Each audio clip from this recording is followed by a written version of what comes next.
Thank you for watching this presentation regarding the upcoming changes to our 457 and 501c9 HRA plans. We appreciate your time. Please be aware that the changes that will be discussed will not be impacting any URS pension, 401k, 457, or Roth plans. These changes will take place automatically, and employees will not be required to take any actions. Currently, the city offers 5 different 457 vendors to choose from. Due to the abundance of so many choices, it has been complicated for employees to make a comprehensive decision regarding which vendor to choose. Over time, the number of new enrollments began to drop, and very frequently we heard the reason for this was the confusion from not knowing which vendor to invest with. As a result of the feedback provided by employees, the city went out to RFP, which is a request for proposal that ensures that the city's competitive and formal bid process is followed. This was done to identify a third-party financial advisor who could assist with strategic planning to help employees with their financial retirement wellness. The parties involved in the process to identify this third party included representatives from Human Resources and the Director of Utah Retirement System's 457, 401k, and IRA plans. As a collective, the RFP was awarded to a national firm, NFP.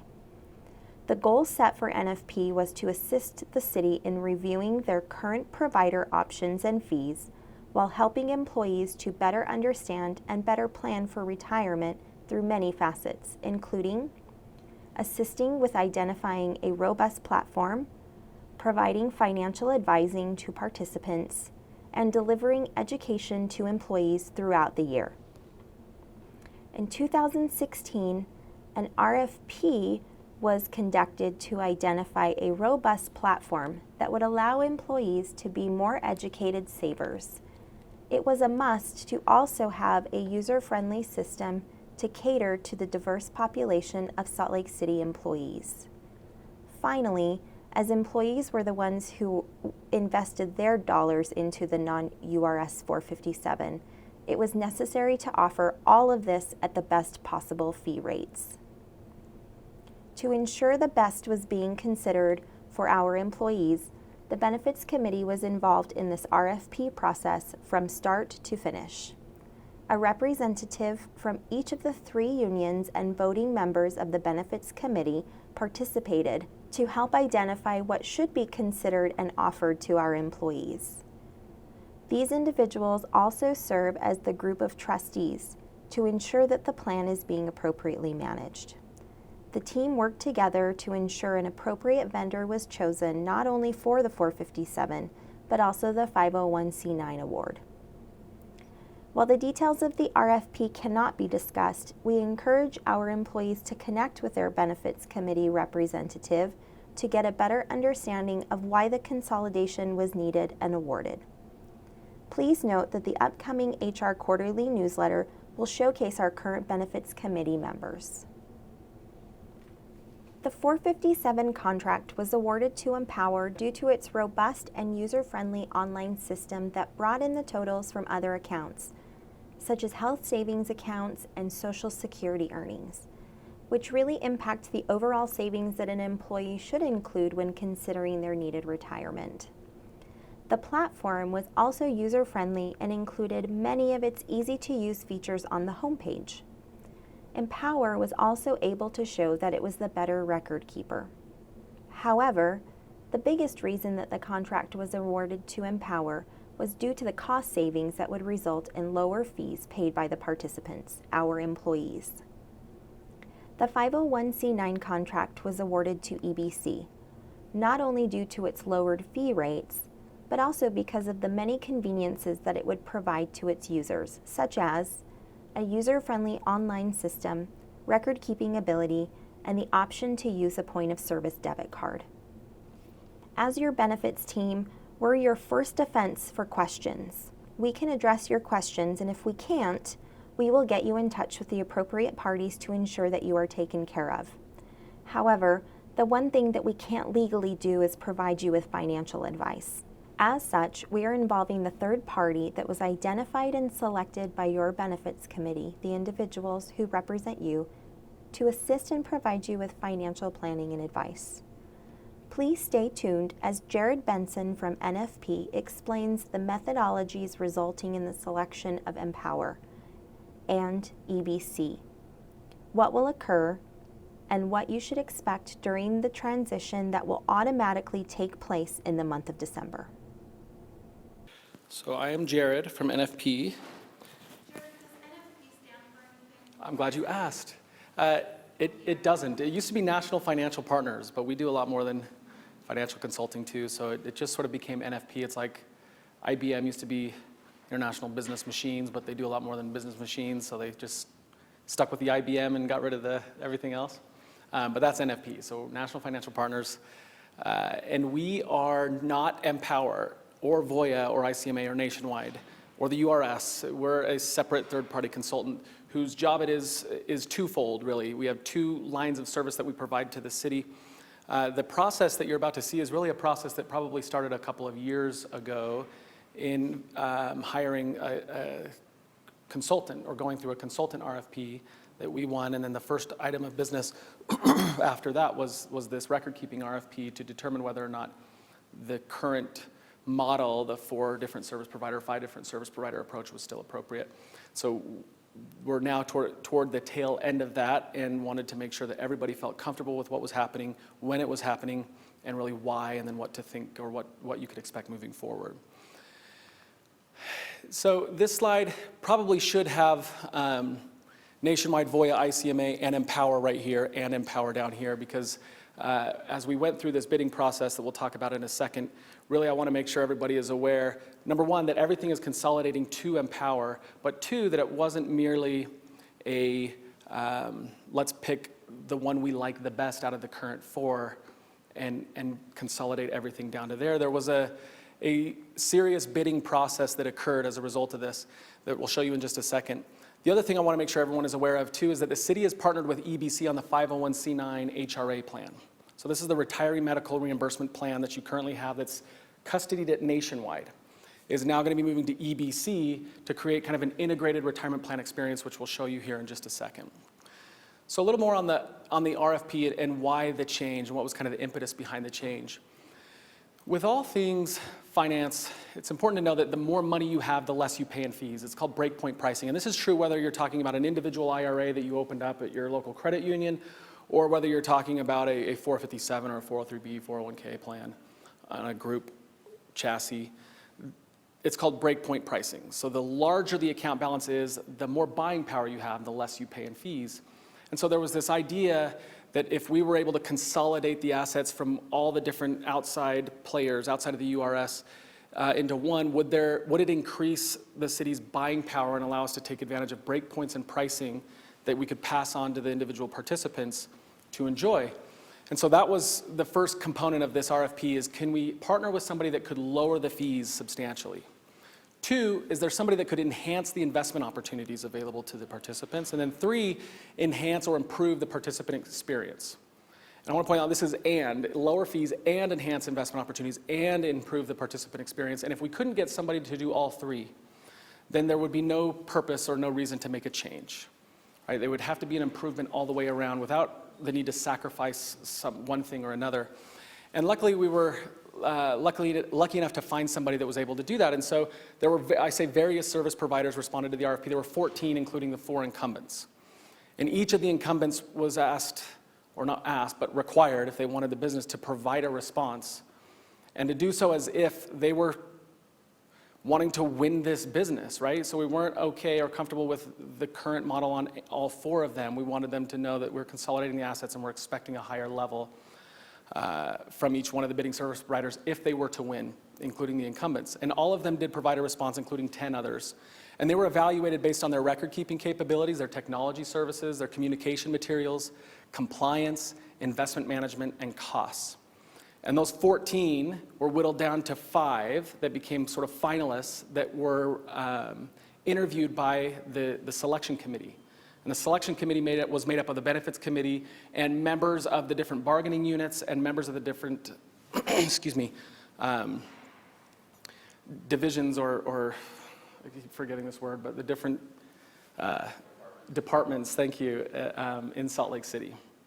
And so this team got together and evaluated these finalists and interviewed them and asked them very difficult questions. And it came down to, as you saw before, Empower winning that bid for the consolidation of the assets.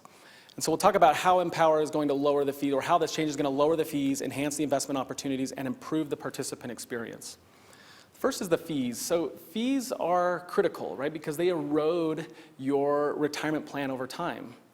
And one of the critical components to this RFP process was not only to ensure that we could lower the fees, but force them to be more transparent with what you pay. So right now there's this lack of transparency that prevents you from actually knowing what you're paying for, what you're paying Voya or Nationwide or ICMA or Empower now to manage your money or to hold your assets that you're saving for retirement. And so we wanted to ensure that the fees were not only competitive, but that they were transparent. And by consolidating, we were actually able to determine what the fees are currently, what the fee structure will look like moving forward, and how we can continue to whittle away at that. But what it represents is a significant reduction in fees for every participant on the plan.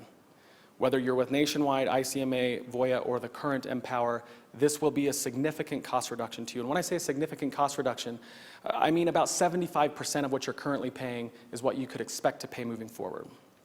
Now, this is finance, and so we work in basis points or hundredths of 1%. And so what the average participant pays now to have their money invested by Voya or Nationwide or ICMA or even Empower is between 1.5% and 2% of their assets annually to be managed, record kept, and managed by the different managers on the plan. Now that may not seem like a lot, but we're talking about 1.5% to 2% annually on all of your money that's in there. And so if you're in there for a very long time, that starts to add up significantly. Okay, and that 1 and 1.5% cost reduction that you're going to experience as a result of this could mean 5 to 10 years of additional retirement income that that stays in your account. It allows you to maybe retire earlier or not run out of money as quickly as you otherwise would have. So it adds up. In spite of it not seeming like a lot, that 1 to 1.5% fee reduction is significant. So the second component was to enhance the investment opportunities. One of the things that you would have noticed if you were kind of shopping around and determining where to put your $457 is that if you wanted Voya funds, you went to Voya, and that's what you got. You got Voya, what were called separate accounts. They look like mutual funds. If you went to Empower, you got Great West, which is an Empower company, funds. At Nationwide, you had Nationwide funds, and at ICMA, you had Vantage Point or Vantage Trust, which is an ICMA company. And that's called a proprietary restricted fund menu. So you are restricted to investing in the mutual funds or the separate accounts that were manufactured products of the record keeper that you chose. And that's hard because it's difficult. I mean, think about it this way. It's a lot to ask one company to be the best everywhere all the time. So if you were at Voya and you had all Voya product, it's kind of hard to ask Voya to be the best manager in the for your international fund and your fixed income or your bond funds and your U.S. equity large and small cap. And so it was important for us that the person or the record keeper that we partnered with provided an open architecture fund menu with no proprietary restrictions. So they didn't say we'll do the plan we'll reduce the cost significantly, but you have to use our target date funds or you have to use our menu of the options that we choose for you. We have what's called open architecture. So there are 15 to 20,000 mutual funds, collective trusts, ETFs, and various products that are available in the marketplace, and none of those are off limits to this new arrangement. So they are options that are available by the committee to select from to create an investment menu for the participants that's not restricted by the record keeper themselves. And it's made up of active and passive mutual funds. The menu that is starting out the gate is made up of active and passive options. And it's an enhanced menu design, which we'll show you in a second. And the other thing to point out is that it is monitored and reviewed by the Benefits Committee or by the Retirement Plan Committee on a regular basis. Whereas in the past, you may have put money in Voya in the large cap growth fund. And if it started to underperform, all that would happen is Voya would go out and negotiate a sub-account with another fund manager and put another large cap growth fund on the menu, and then another and another and another, and there they stayed. And it was up to you as individual investors to determine, okay, is my large cap growth fund appropriate, or should I buy one of these 9 others instead? Now, these are monitored as if, under the spirit of ERISA, which says that you have to monitor the investments to ensure they're meeting a rigorous level of due diligence. And quarterly, if a fund fails to meet that due diligence criteria, it will be removed and replaced with a manager in the same category that meets that criteria.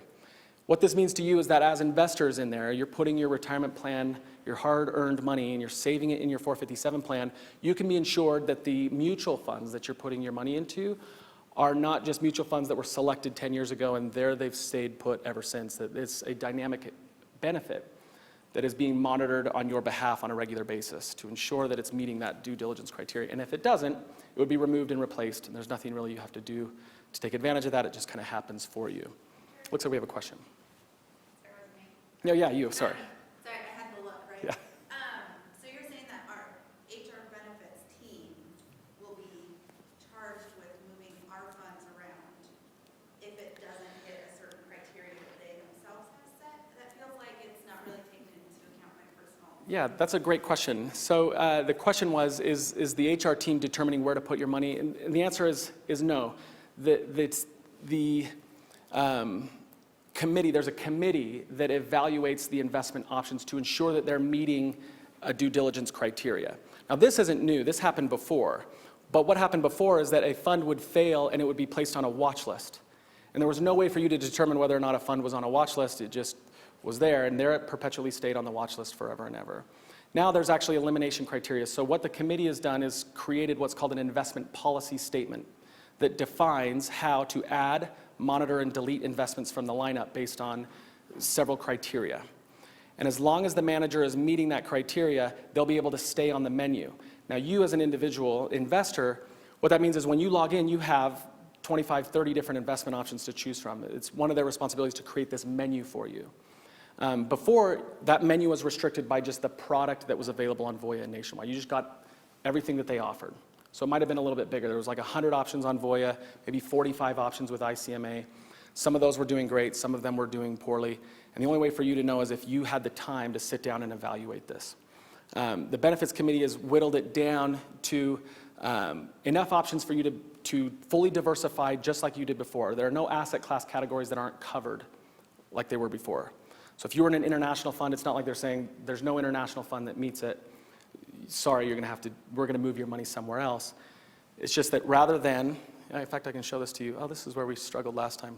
So here's an example of a mapping strategy. So if you, and hopefully this answers your question.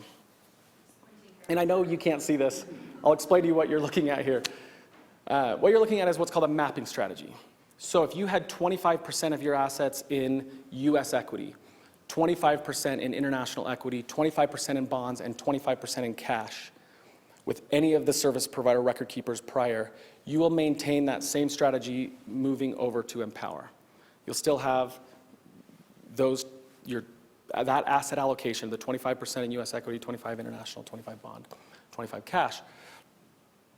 The difference is, in each one of the asset class categories, like large value, instead of there being 10 funds to choose from, so these are all the large value funds just on Voya alone. There's another 15 if you look at the other 3 record keepers, and so really there are 25 different large cap value funds to choose from, all attempting to do the same thing, beat the large cap value index. They're all attempting to do that. And so rather than have 25 for you to choose from to determine, okay, which one is best and at what time, there is one. They're all mapping to the American Funds Washington Mutual R6, which is the large cap value fund that best meets the due diligence criteria of the investment policy statement. One of the things you'll notice is that American Funds Washington Mutual existed before. So even at Voya, if you wanted to put your money on American Funds Washington Mutual, you could, but the difference was it was R4 instead of R6. Well, what does that mean? What's the difference between R4 and R6? The other thing you can't see here is that R4 share class of American funds, you paid 0.65% per year, or in other words, $6.50 for every $1,000 you had in that fund before. One of the benefits of consolidating is that we now have this buying power, and so American Funds Washington Mutual R6 is 0.29%, or $2.90 for every $1,000 you have in the exact same thing. So same portfolio manager, same underlying investments. Everything about it is identical with the exception of how much you pay. So instead of paying $650 for every 1,000, you're now paying $290. There are some asset class categories where the reduction in fees is even more significant. So one case in large cap blend, for example, we have an active contrarian core fund with Columbia, $11.90 per 1,000 that you have in that account. The Vanguard Total Stock Market Index, 40 cents per 1,000 that you have in that account. Okay, those are both large cap blend options. So you're mapping over to the same asset class category that you had before, but instead of having analysis paralysis and having 80 different funds to choose from, you now have 30 because there's not this excess duplication of asset classes. It's kind of a long response, but it followed the flow of the. So basically, you're reducing the fees. Reducing the fees and improving the investment options that are available to you. That's part 2, and then part 3 is yet to come. Yeah. Theoretically, Marilyn. If you're moving my money every quarter, I could not be earning or gaining. I could be losing money because I'm not writing something Yeah. out. Yeah, okay, so this came up, I think, in another meeting. One of the things I want to make sure is clear. This is not a managed account that you're going into, so your money's not being managed for you. The investment options that you have available to you to manage your money are being monitored to ensure that they're performing well based on their category. So again, all large cap value funds are all attempting to beat, if they're active, the large cap value index, the Russell 1000 value index. Some are better at doing that than others, and when one fails to meet the due diligence criteria, your money is mapped to the other. This won't happen on a quarterly basis. In fact, when everything moves over, you're mapping to a lot of investment options that significantly or far exceed the due diligence criteria that's currently in place. And so what you might experience is 1 to 2 managers per year that are being removed and replaced at most at any given time. So it won't be like quarterly. You say, we shifted your portfolio from 30% in large cap growth to 12% in international equity and 28% somewhere else, or 18% somewhere else. when that shift happens? No, so that's another good question. I'm glad you brought this up. The question is there a fee when those transactions take place? And the answer is no. Whether it happens at a plan level or whether you individually determine that you want to sell out of one fund and move to another. So that's another one of the differences is this transparency of fees. All of the mutual funds available to you are no load, no transaction mutual funds. So there are no transaction fees that you will incur by moving money from one manager to another. Anytime there is a manager change, and this happened before too, by the way, it is more transparent now. Anytime there's a manager change, you'll be notified 30 days in advance of that saying, ABC fund manager no longer meets the due diligence criteria, will be replaced with the XYZ fund manager on this date. If you do nothing, your assets will map over.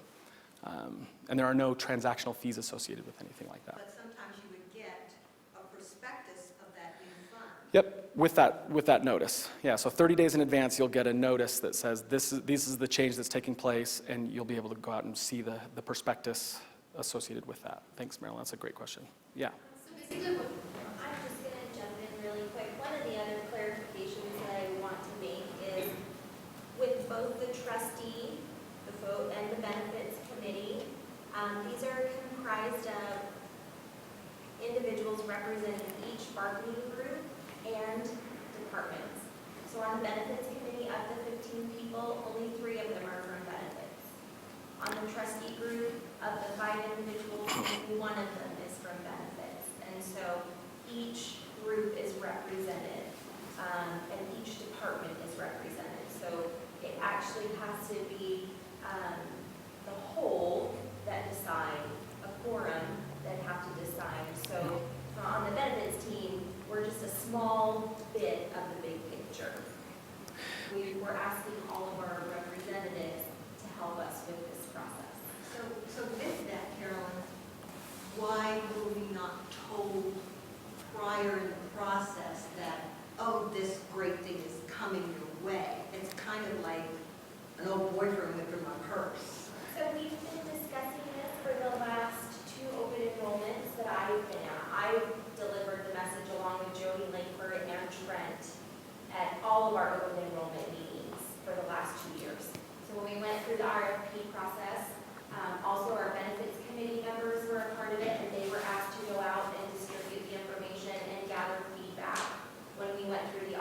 process. So we used a few different channels. We used the HRP and some of those other avenues as well to get the word out. So if you folks think there are other channels that we should be taking, come see me so we can get it out. So, yeah. Real quick question. Mhm. URS is not in anything you talk about so Right. far. In comparison, URS's fee compared to the new structure. Oh, good question. So the question was, URS is not part of this. How does URS's fee compare to the new structure? I'm glad you asked that. So if you think about this, the URS is very inexpensive. And by comparison to the options that were available before, the URS was significantly more competitive in terms of their fees, especially when we were able to disclose what everyone was actually charging. And that was kind of a win for the URS. It was an incentive to go there, along with some others that we'll talk about in a second. The other thing that's important to note about the URS, which we love, we think it's great, but it's incredibly inexpensive if you work for, a smaller city or a smaller constituent within the URS. Right? And the larger constituents in the URS, because everyone pays the same. Right? And like I said before, that break point in pricing, the more money you have, the less you should pay in fees. And so what happens inside the URS is oftentimes the larger constituents within the URS subsidize the fees for the smaller constituents. And so we're able to vet that out and actually prove that that would be the case, because with this change now, the fees between the URS and the 457 at Empower are much more in line, and in fact are slightly less expensive with Empower, albeit slightly. So it's actually a less expensive place to put your money in terms of the fees associated with investing in the URS. And one Yeah. last question for this piece, Uh-huh. just a clarifying question. So, when you are talking about, so are these funds self-directed? Was Yeah. kind of one point where we get to choose which of this menu, 30 different options to invest in. When you use the term manager, you're not referring to someone managing those funds, but rather the manager over the fund Itself, that yeah. is reviewing performance. Yep, so the question is, are these participant or self-directed? The answer is yes. You still individually choose, and when I say manager, I'm saying you're choosing the manager that you elect you've hired to manage your money. So if you had money in Pioneer High Yield, Pioneer was your investment manager, is who I mean by that. And those managers are those who are evaluated to ensure that they are still appropriate to be on the menu moving forward on a regular basis. So the third was enhance participant experience. Okay, so recall the threefold objective: reduce the fees, improve the investment experience, and enhance the participant experience. And some of the changes that are taking place that you need to be aware of to enhance the participant experience is one, that there is now a Roth or an after-tax contribution to kind of diversify how you save for retirement. Whereas prior, you only had a pre-tax contribution bucket to be able to put your money in. There's now a Roth 457 contribution money source that you can decide to choose. You could do some in Roth, some in pre-tax, and this is a Roth 457. Now, keep in mind, this is different from the Roth IRA offering that you have through the URS. This is a Roth 457 that has those same contribution limits as the 457 of $19,000 next year. So you're able to put in $19,000 into the Roth bucket if you want to. Or you can switch it up and do $8,000 in pre-tax, $8,000 in Roth. And it allows you to have some tax diversification in retirement, which is a significant improvement. The other is that there's a loan policy now. Whereas before, many of you may have experienced this, you were with Voya, you wanted to take out a loan, your only option was to liquidate from Voya, move the assets into the URS 457 where there's a loan policy and take a loan out there.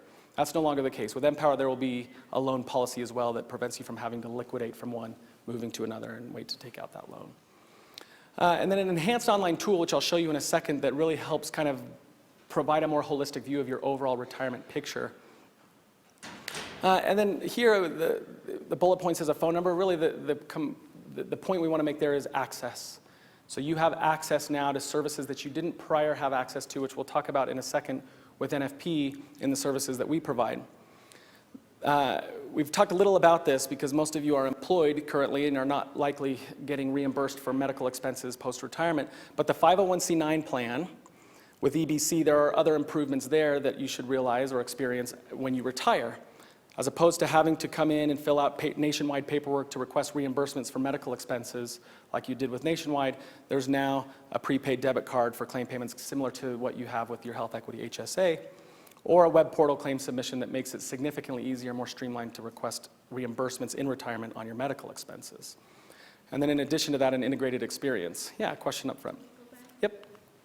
The Roth IRA is different from Roth under 457. Mhm. The fact that we have two Roth now, this is an additional one.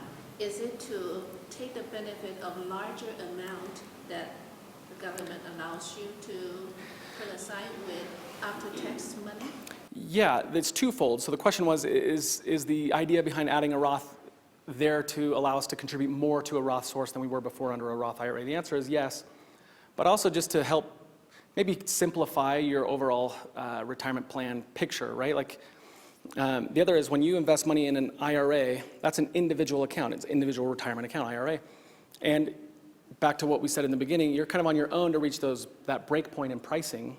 And so you're an individual investor without a lot of buying power, and your account balance is what's considered as to whether or not you're hitting those break points. The nice thing about investing into the IRA with the 457, the fees are identical to what they are in the traditional. And it will look no different. I mean, you'll log into your account and you'll see I've got this hypothetical individual, Taylor Smith, has $25,482 in his account at Empower. And if you were to click on that, you'd be able to see this much is in Roth and this much is in pre-tax. So it all kind of stays into that same account and allows you to increase the limits that you otherwise would in an IRA, or a Roth IRA, excuse me. So the other component we want to make sure everyone's aware of is this enhanced participant experience. And you'll see this a lot more in January, but we wanted to tease it now just to give you an idea of what to expect moving forward. So with Empower, one of the benefits and one of the things that made them the most attractive is that we have sort of this holistic view of our retirement plan picture. And we've been actually working with Empower so that when it launches, you'll actually be able to see at least the information that you have in all of your other retirement plan sources consolidated into one place to help you determine whether or not you're on track for retirement. So this is the landing page that you get to when you log into your Empower account. And one of the biggest things, maybe the only thing you can see on the screen, is this big circle here that says 89%. So Taylor Smith is 89% of his goal toward retirement. And his goal was to retire with 75% income replacement by age 65. And they say, well, he's 89% of the way there. And it will show all the different sources where this is coming from. So some of it's going to be coming from your 457, this much is going to be coming from your HSA, this much from your 501c9 plan, this much from the URS, and so on and so forth. Now it's not transactional. You can't change your contribution amount to your HSA in Empower's portal. It merely aggregates that information to give you a better idea as to whether or not you're on track for retirement, and then maybe what you need to do in order to improve your outcome. And so one of the other additional features is that if you say, okay, I'm at 89%, I'd like that to be 100%, what could I do to improve that picture? Well, you could either increase your savings, you could decrease how much you pay yourself in retirement, you could push back the day or the age at which you retire, allow your money to grow longer and take it out less, or you can invest differently, become a little bit more aggressive or a little bit more conservative. And so these sliders are here to help you identify what impact maybe increasing your contribution would do to your ability to retire or meet your retirement goals. So let's say I grab this slider, I'm at 5%, and I slide it over to 7%, and I watch this 89 turn to 100. And then down here it will tell me that represents moving from 5% to 7% is a $60 increase in your contribution per paycheck. Would you like to accept this? And you can say yes right there, and that information would be fed back to your payroll and make the change on your 457 plan. Mind you, only the 457 would change through here. You're not able to be transactional in terms of how much you contribute to your HSA account. Yeah? So when we log in into the account there, so all that information will be already there provided from our 401, from URS, Yeah. HSA, everything will be there? Yeah, now what you're seeing is a point in time. So there's a feed that goes over on a regular basis, like quarterly. So it may not be exactly the dollar amount if you have the 401k plan at the URS, but it would have been the dollar amount during the most recent file feed. And it's merely just to help you get a more holistic view of whether or not you're going to try it. Honestly, there are a few places you could work that maybe are more complicated as to whether or not you're able to retire. And the reason I say that is most people have Social Security and their 401k plan at work. Right? Very few people have a pension available to them. Very few people have even an HSA to contribute to, and almost nobody has a 501c9 medical reimbursement plan, HRA plan like you have. And so you have all of these benefits that are available to you, and sometimes it's hard to make that determination when you got to go to all these different sources to determine, am I on track, or am I ready, or what could I do to get there? This is a way to help kind of make a more holistic view, or to simplify that question for you to the best of their abilities, right? So it's based on that quarterly feed that comes over that says, here's what your HSA account was then.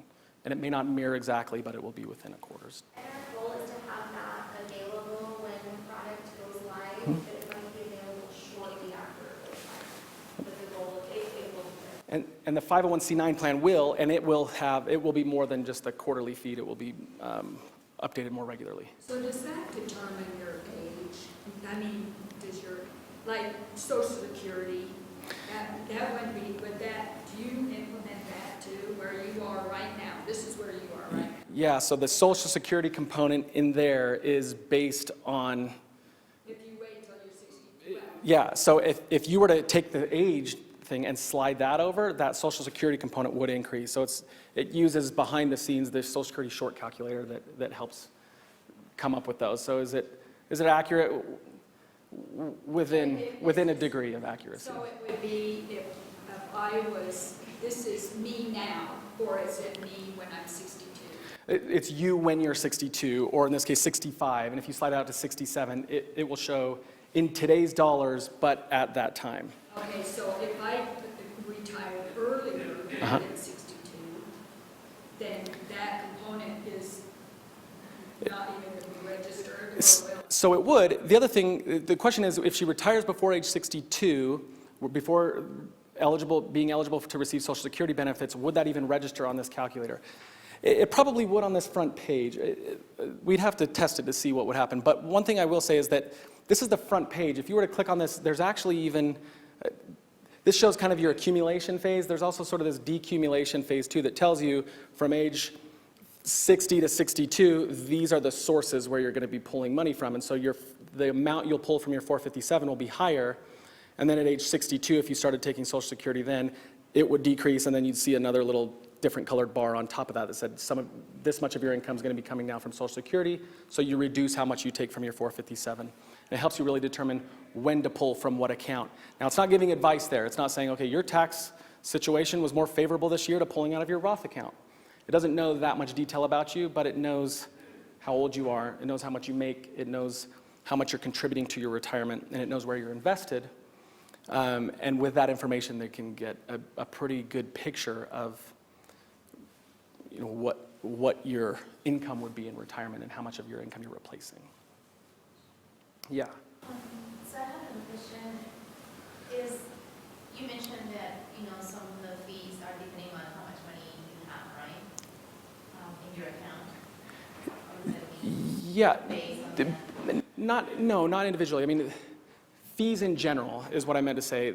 I was just describing how breakpoints work, that fees in general are based on how much you have in your account. With you, it's not your individual account.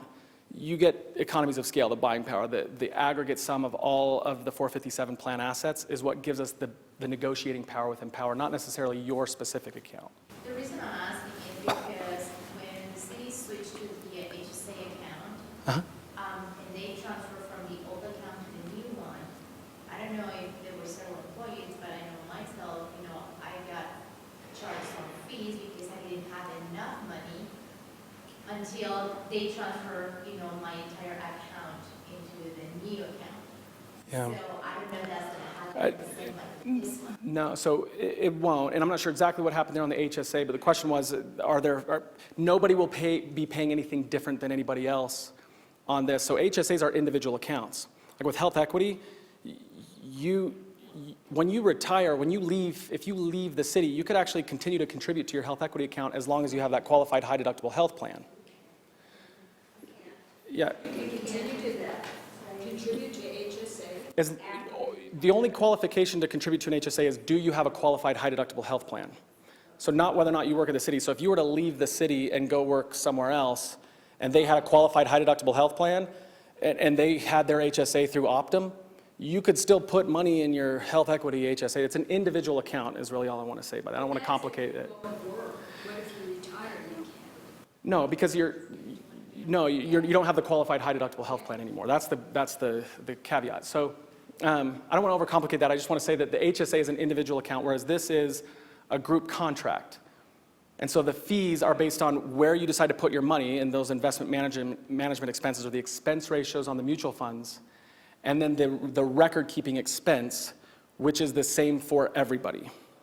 Okay, and that's a wrap charge that is 17, the total is 17 basis points. So 0.17%. So you have the investment management expense plus the 0.17, and that's it. Now there are individual transactional charges for like loans. If you were to take out a loan, or if you were to leave here and take a distribution, they may charge individually, but it would not be based on the whole, and no individual participant would pay any more than anyone else, save for the fact that they're asset-based fees. But it's pro rata, the same for everyone. So you are saying this system actually talks to Social Security, talks to equity, health equity, talks to my saving, talks to whatever the sources are. We don't need to provide the information, it already automatically populates. Okay, yeah, so her question was, does this system talk to the other systems? We don't have to give it the information, it just automatically populates.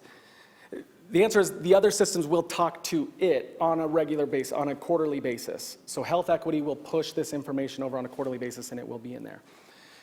You could individually log in there and actually use their aggregator tools that are available and put in that information. So if any of you are familiar with mint.com, for example, very similar tool is available through Empower where you can actually aggregate information from your separate accounts in real time, as opposed to just waiting for this to happen on a quarterly basis. So the other systems talk to it. If you wanted to improve that picture based on maybe some savings accounts that you have outside that are dedicated for retirement, or even a 401k from an old employer when you were in the private sector, you could actually aggregate that information in there by using the aggregation tools that they have. We talked about this. Let's get to this because we're being recorded here too, so I want to make sure that we get through this in a timely manner and then we can answer as many questions as you might have. Want to make sure that everyone's aware of this timeline of events. So on December 6th, the plan will go into blackout, and I know most of you are familiar with what a blackout is because you may have experienced it recently with your HSA, but essentially it's a period of time where you can no longer make changes to your investments in your plan, and that allows ICMA and Voya and Nationwide the ability to make an accounting of your balance, sell those positions, wire the money to Empower, and then Empower to place your assets in your account in the new positions. And then on December 27th, blackout, it's anticipated blackout will be lifted at that time. And on December 27th, you'll be able to go into your account and see your values, your account there, and make changes. It will become transactional at that point. So you can change how much you're contributing for retirement, you can change where you're invested, you can start taking advantage of the Roth feature, so on and so forth. In the midst of blackout, there will be a paycheck, and so on December 13th, that paycheck will be the first paycheck that goes to Empower if you are contributing to one of the other places, Nationwide, ICMA, and Voya. Okay, not URS, just those three. And then in the month of January, representatives from both EBC and Empower will be on site to be able to answer any questions that you might have and then demonstrate more of the website that you just saw the first page on. They'll be able to demonstrate some of the other features of the website and how to transact in there and how to get around in there. The other is, this is a service in terms of enhancing the participant experience. This one is big, and I think probably the biggest and most important that everybody is aware of. NFP provides two different levels of service to the city. One is to the committee, at the committee level to monitor the investments, and the other is at the individual participant level. And we are a fiduciary to your plan, and that's important to note as we talk about this. Brantz has been assigned to your account to provide individual participant advice and to be able to help do retirement planning with you individually if you want it. We're contracted to be here 12 days a year. That's 12 days for all of Salt Lake City, and there are more than 12 locations, so it may not be in this exact location maybe once per year, but coming on site is purely out of convenience for you as participants. If you wanted to call our office and schedule a time to meet with Brantz or someone from his team, you have the ability to do that, and it doesn't cost you anything. And one of the other components that's important to note about this is that because we're a fiduciary to the plan, we're prohibited from prospecting business from your plan. And so you're meeting with him, and he's not trying to sell you an annuity or a life insurance policy that you don't need. He's prohibited even from doing so. And so you know as you meet with him that you're getting objective, real advice that is purely to help you get the most out of your plans here, and it costs you, no, that's a benefit that's paid for by your employer. And the goal when you meet with Brantz is that you will walk out of that meeting knowing when you can reasonably expect to retire, how much you need to be saving to get there, where you should be invested, whether you should be doing Roth or pre-tax. And then he can even answer questions for you as a CFP, and he can answer questions about your mortgage or your personal finance questions that you might have. And that's now available to you by calling and scheduling an appointment through our office, or 12 times a year you'll get, or when he's on location, you'll get an email saying Brantz will be on site. Please click this link if you want to schedule an appointment to meet with him. It's like you teed up the next slide. She asked, who do we call to get this, to schedule something like that? This, I know, and I'm going to leave this up on the screen so you can come up later and take a picture of it. But these are the contact numbers directly for Empower, EBC, and NFP. And I'm just going to recommend you just call NFP. So I'm just going to tell you that number now. You can write it down. And if you want the other ones, you can come up and take a picture of it. Our direct line is 801-224-9600. My name is Jared Benson. If you have questions for me specifically, Brantz Gentry is who you would meet with or schedule a time with, but you would really do it through Shauna Grant, who is the account coordinator who will schedule those. Yeah. So would it be better to set the meetings like in January once you get this up and running so they can see everything, or will they have access to that stuff now to help us out now? No, so we have no access to, so we are the fiduciaries over the 457 plan non-URS. So even right now we have access to ICMA Nationwide, Voya. If you wanted to meet with us in advance, we could look that information up. Afterwards, because that integrated feed will be coming through, it will make it a little easier, but at any rate, you would probably likely want to log into those or have your logins available for those accounts so that we could see that information anyway. And it's guidance that you'd be receiving there and advice on the 457 plan. So if you guys transfer, to the new account, what's going to happen with the other one? Do we need to close it personally, or you guys will close this account? Excellent question. So the question was, what's going to happen with the old? Does it need to be closed, or will it close automatically? And the answer is it will close automatically. So there's nothing you have to do as part of this change, except I would recommend highly that you engage with the tool and everything in January when it comes over.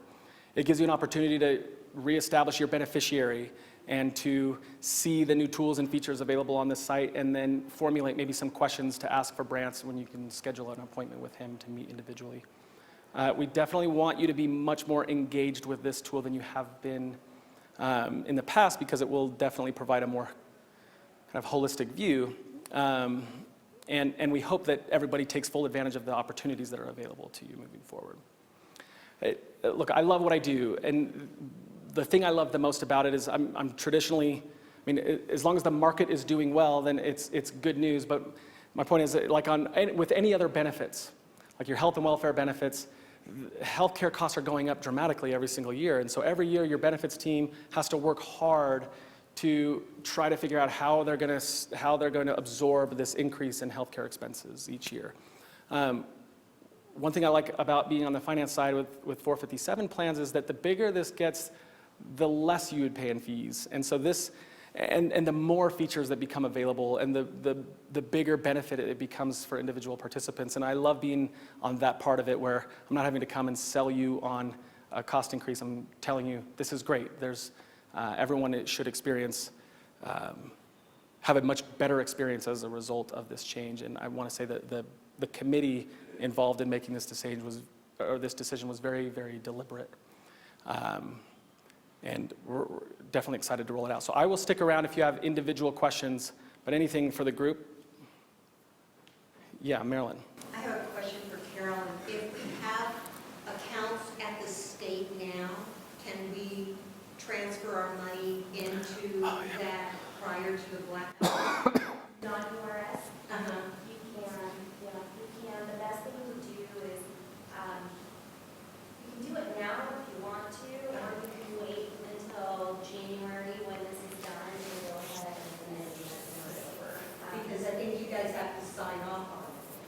Yep. So Marilyn's question was, can you consolidate accounts from outside here into this account? If you're employed here and you have money at the URS, there it stays. But if you have an account from a prior employer or the state that you wanted to roll into this plan, you absolutely could. And the people that will be here on site in January will actually be able to help you through that process. And so that's why. Can I roll it out of?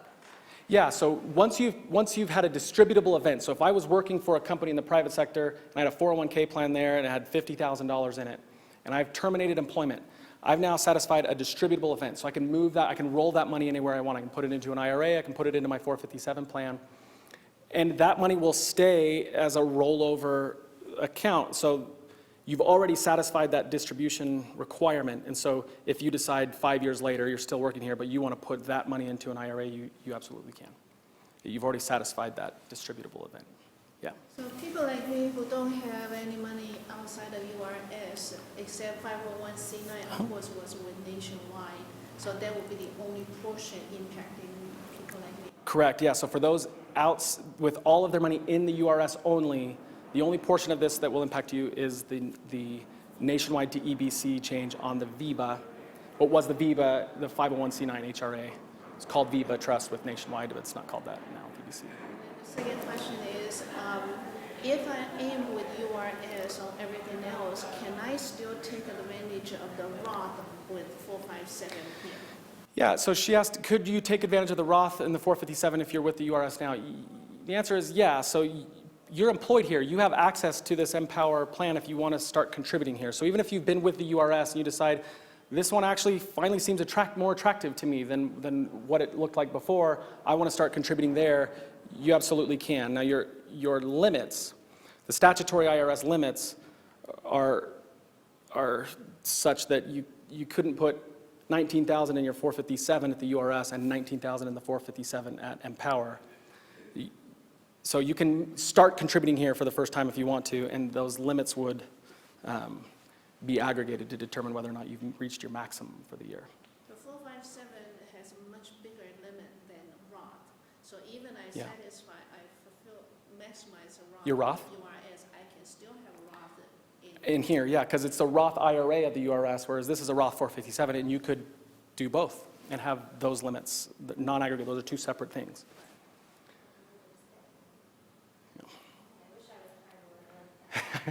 Have the ability to max out both, that would be great. Feature the limits for each one, just so people can have an idea, especially. Yeah, so 401k, there's a 401k at the URS, that's a $19,000 contribution limit. The 457 also, it mirrors the limits on the 401k.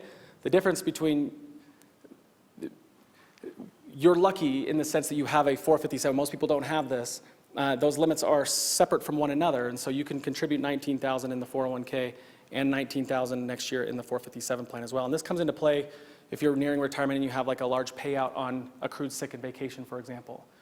And you're nearing retirement, so you're putting a lot of money in your 401k plan and you max it out, and then you retire, and all of a sudden you have this payout on your accrued sick and vacation. The 457 is a good place to put it to avoid the tax consequences associated with that, because you have that double those limits that are much higher than most people would have access to. So I'll leave this on the screen so that you guys can gather those numbers if you want to, and then we'll stick around, and I'll turn it back over to Carolyn.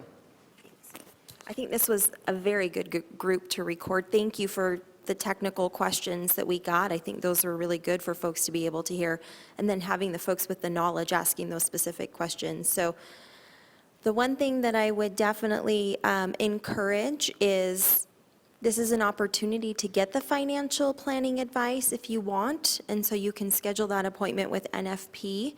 Brantz is the one who can help you out with that, and it is a holistic view, so you are able to look at it as a whole. I don't know about you, but I don't know the number that I need to know for retirement, so this is a good opportunity for me to do that. One of the other things that I do want to bring up, because it's a question that we're getting asked, is folks are asking, can I just roll my stuff over to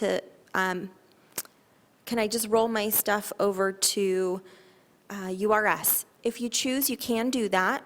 You can come see us and we can get you in touch with the right folks, but just keep in mind the reason that the whole purpose of this project for us was to ensure that you were getting the best quality for the best price. And so it's possible, but just keep that in mind. The other question I want to address is we have some folks that are coming out saying, I currently have an account with Empower. So I have a Voya, an ICMA, or a Nationwide account, and I have a Empower account. Can I just transfer my funds sooner? You could, if you wanted to, and not have to worry about that blackout.